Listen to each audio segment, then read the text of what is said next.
Hello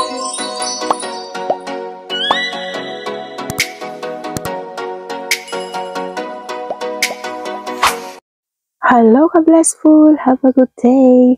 Welcome back to my channel. Sa video po natin ngayon ay ito po ay ang video tutorial na kung saan po ay paano po maglagay ng voice over sa ating pong video. O kaya ay ito po ay ang sabi po ni Ma'am Francia Pine Frieza, paano po ilagay ang sariling boses mo ang audio. Kaya ito po yung gagawan po natin ng tutorial. At ang gamit po natin na application ay ito po ay ang CapCut. At kung wala pa po kayong CapCut, ay pwede po kayong mag-install. Punta lang po kayo sa Play Store. Kaya CapCut and then New Project.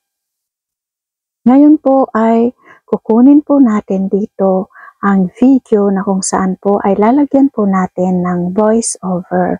At ito po yung aki pong gagamitin and then add.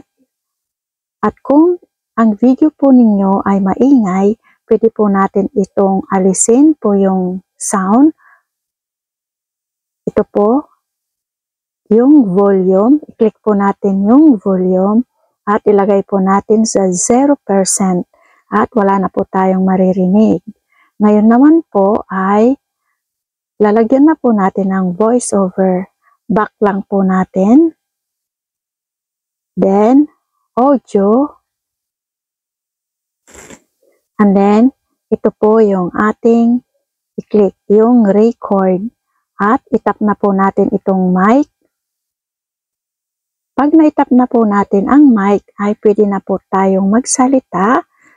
Pwede na nating sabihin kung ano yung gusto nating sabihin o kaya kung ano po yung nakalagay sa video, ayun po yung ating sasabihin. Para sa ganoon ay maintindihan ng mga manunood kung ano yung nakalagay sa video.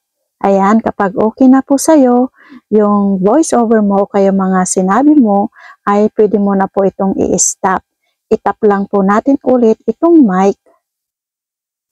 And then, yung check.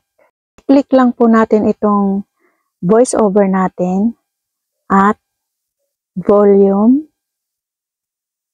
Ilagay po natin kung alin po yung gusto ninyo na kalakas. Ayan.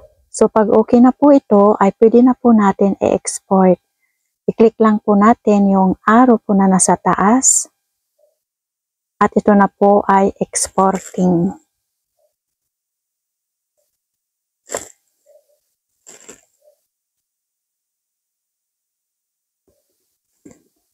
At ito pong na-export po natin ay ito po ay mapupunta sa ating pong gallery.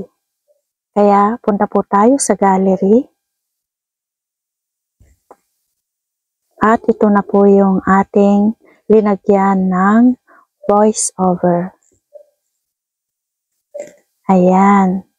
So ganyan po ka-blessful ang maglagay po ng voice over sa ating pong mga video. At salamat po kay Ma'am Francia Pine Frieza na kung saan po ay nagtanong kung paano po ilagay ang sariling boses na siya po ang magiging audio.